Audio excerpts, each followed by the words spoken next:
Are you on LinkedIn, but you're struggling to get noticed by recruiters? You're not alone. Most beginners make some mistakes when it comes to optimizing their LinkedIn profile, and these mistakes are costing them job offers.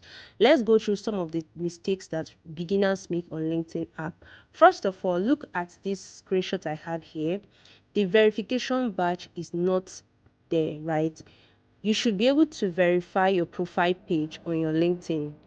I have attached to this very video a description of the video that you would need to watch to verify your profile page on LinkedIn.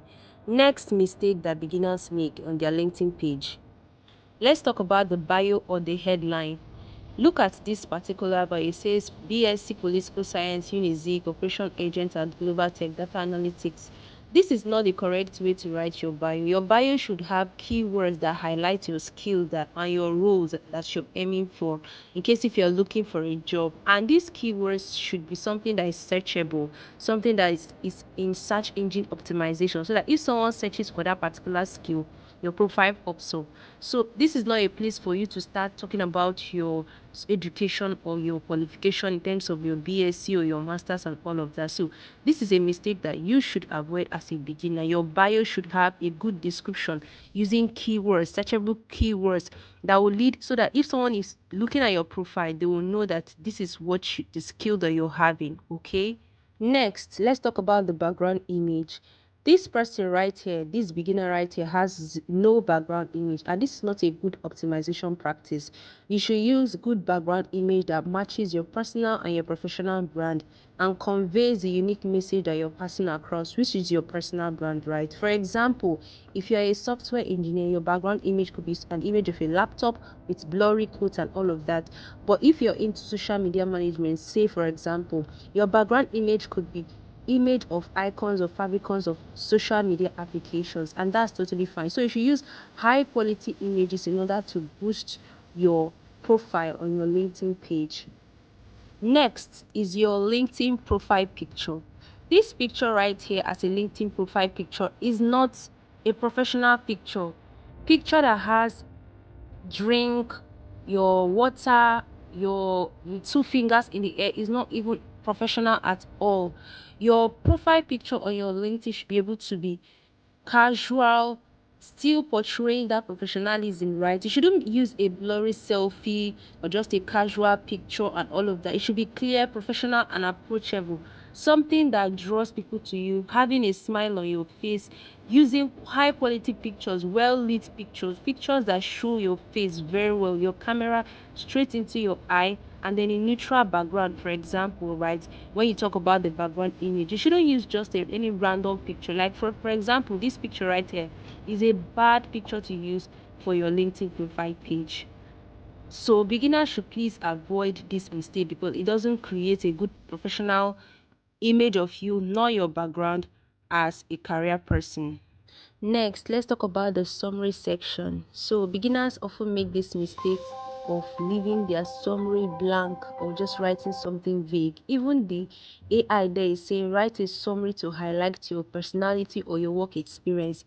This should be a good opportunity for you to tell your story, highlight your strengths, include keywords that recruiters search for. This is for job seekers, for example. If you know that you have that strong skill, that your unique value proposition, that thing that sets you apart from the crowd, this is the platform for you to tell the story, so that anyone reading it will be hooked and will just trust your brand immediately. So you shouldn't leave it blank at all. Now let's scroll down, check out the analytics of this person's profile. 2 profile views, 8 post impression. What does this mean? This person is not engaging on LinkedIn at all. Beginners make this mistake of running away from LinkedIn app, LinkedIn site, as if it's just this scary platform.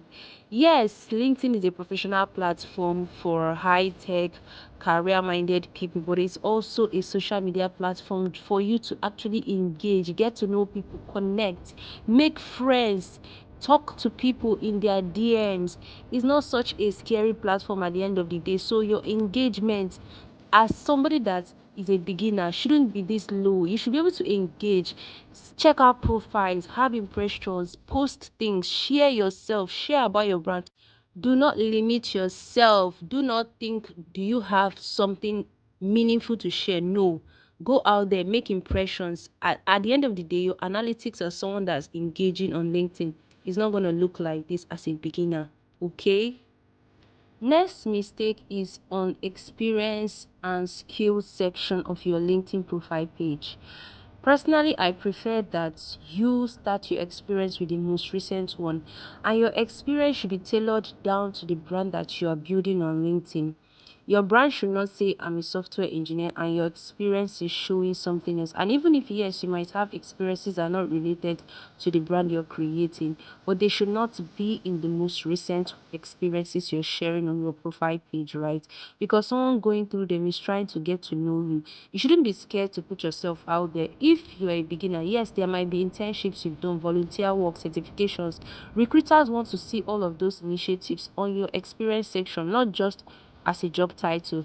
And which means that this means that if you're listing out your experience, you shouldn't list them out as responsibilities. For example, oh, in I did this and that was just where it ends. No, you should be able to state them as an achievement. How does what you're doing every day, how does that job role translate to the general growth or success of the company? How are you able to change things, by what percentage?